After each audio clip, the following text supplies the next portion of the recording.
How's it going, everyone? Chrono here, back with another video. A quicker one this time, as I didn't have a lot of time to record this week.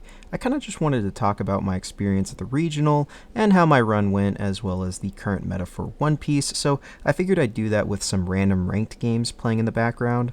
I basically just queued like 10 games on the ladder with the deck I took to Fort Worth, and then stapled together the first ones I played against each of the 3 meta leaders.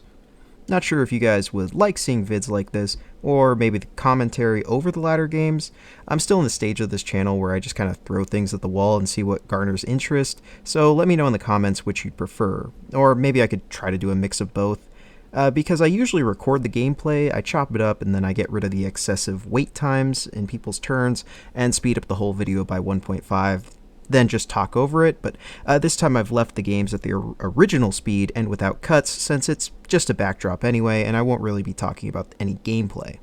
Well, I digress. Last weekend, me and the lads went up to Fort Worth and played in the regional. As you can see, I took the Carrot deck from the Rogue Revolution episode, the only difference being I added 2 Dead Man's Games in place of 2 of the Freeze Bonnies. From my local group, we had a few make it into the top 32, and though no one walked away with the cereal, it was a fairly successful event overall for us. As for myself, well, I did not top the event.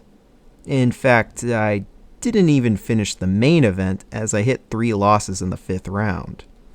How could this happen? How did Mr. 6'3" manage to find his way to the side events table before the first day was even over? Most would probably point to my deck choice, saying of course a Carrot deck cannot compete, especially in the triangle format of OP13. Obviously you cannot expect to consistently win with a deck that isn't in the top 3. But I've played through triangle formats before. They're nothing new to One Piece. Anyone recall the Lucci BY Luffy Dofi format? That format certainly had its detractors, but for the most part everyone was still able to find something in it they enjoyed playing. And even if they didn't like anything in the top 3, they could certainly still play something just outside of the top 3 and still be able to compete. Enel was a great counter to Dofi and was decent into BY with just Lucci as its real kryptonite. Bonnie was also playable, good into BY, okay into Dofi, just bad versus Lucci. RP Luffy could still compete, and Purple Luffy was okay as well, you just had to win the die rolls and you could basically beat anything. But there's far less representation for non-top 3 decks this format.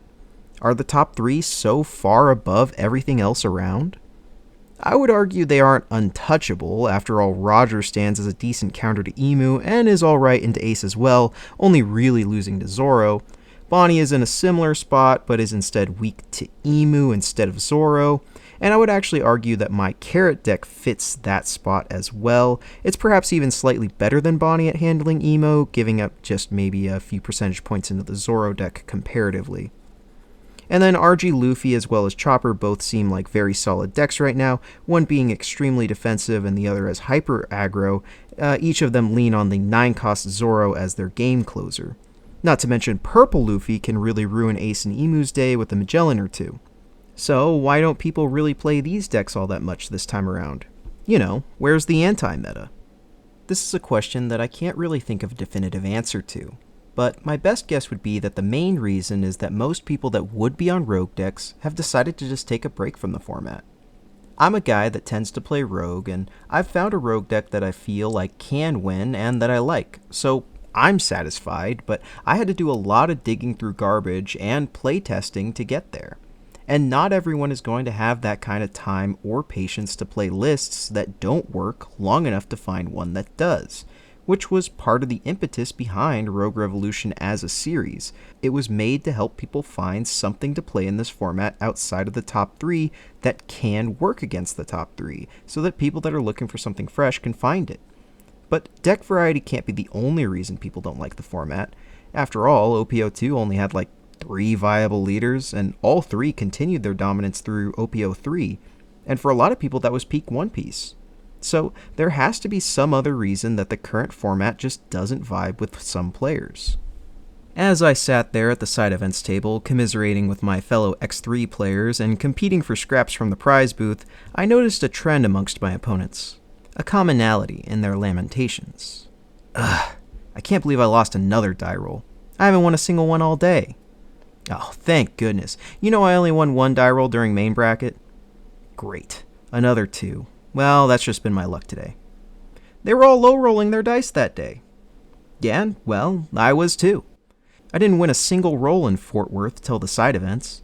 I managed to scrape 2 victories together in my first 2 rounds, ultimately losing the next 3.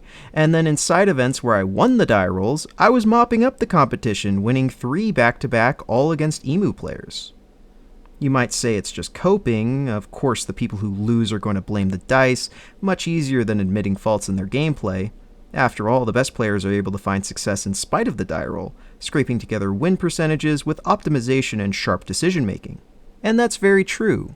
Just as it's true that it would be reasonable to say that the first couple rounds of a regional are usually easier, getting harder with each win accrued as the average skill level of the players increases, so it's not unusual my win rate would begin to decline into the later rounds. Allow me to paint a quick picture for you though. Let's say for a moment that both players in the game are playing optimally. In that situation, who should win? Well, usually the player that sees a better hand, right? But then, what if both players see their ideal curve? What then? Well, in that situation, the only thing that can really separate them are 1. Their deck choices, 2. Their tech cards, and 3. Whether they go first or second. Looking at deck choices, the matchup spread among the top 3 is usual for a triangle format. Ace beats Emu, beats Zoro, beats Ace.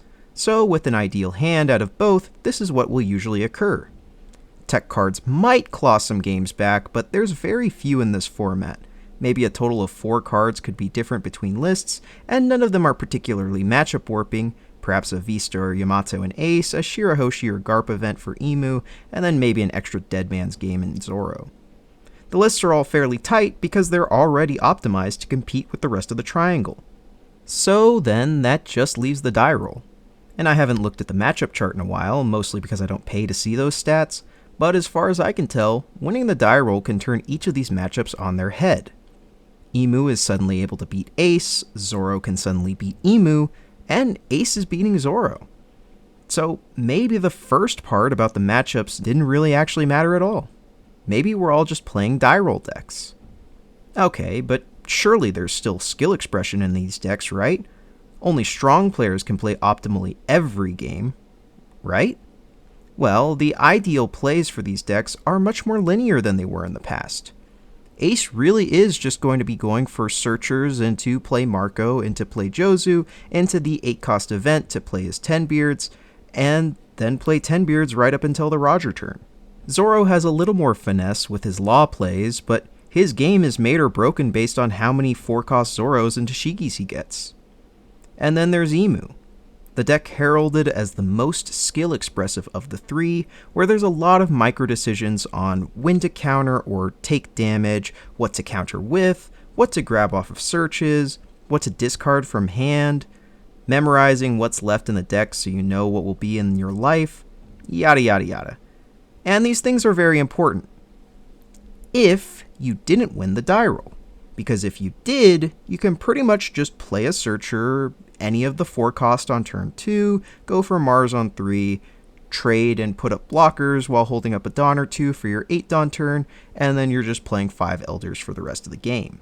When going second, this deck's main game plan is enough to make most decks fold just by going through the motions.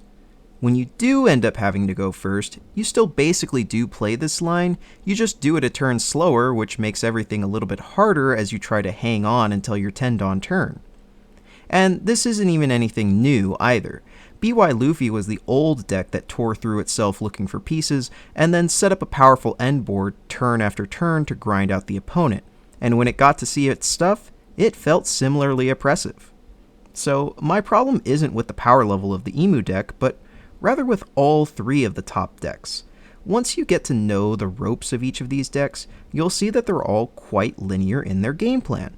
Card on curve, followed by card on curve, and then card on curve. And when you're missing a card for your curve, you have to scramble and make some tough choices, which is where your skill expression can really shine. But these decks are consistent enough that this usually doesn't happen. The difference between 2 ace players suddenly becomes non-existent as they both play the first 5 turns exactly the same. There's nothing inherently wrong with this play pattern. Shanks used to do this, OP2 Whitebeard, Purple Luffy, the list goes on, but it's unusual that every deck of the top 3 handles this way. BY Luffy was a combo deck. In fact, so was Lucci. And honestly, Dofi had a lot of ways to mix up its plays as well. This of course leads to alteration in play pattern, which leads to different game states, which leads to different decision making, each player acting and reacting to their opponent's plays and their current cards in hand. Right now, the closest thing we have to that gameplay is Zoro, and his only real combo card is the 6-cost Law, like I said before. And I think that's why we're seeing people grow so weary of this particular format, more so than the other triangles that we've had before. The best decks are consistent enough that usually they have everything they need on time, which also means that everyone playing those decks makes the same plays each turn. So it feels like the only differences can be had if somebody doesn't see a strong hand, and then if both players have good hands, the only decider is the die roll. I see a lot of discourse online right now about people complaining about the triangle format. Oh, the triangle format's so dull, it's so stale, and the jungle format, which is coming up, is what's going to solve everything. But I don't think that the triangle format's the problem. It's just these particular top decks mixed with being so die roll dependent in all of the matchups. I know, it's very reductive to say that the die roll is the only thing that matters, because it's not. But it does matter a lot, more than it ever has, offering as much of a swing from 35% to 65% win rate in some cases. And it's not like dice roll swings that wide or even out of place in One Piece. Again, Purple Luffy was known for the longest time as the die roll deck, because it had a ton of matchups that looked just like this. The problem is that all of the top decks have matchup spreads that look like this. And while some people are fine with huge win rate swings from die roll, I think the majority of the player base, including myself, would prefer something a little less skewed as an option.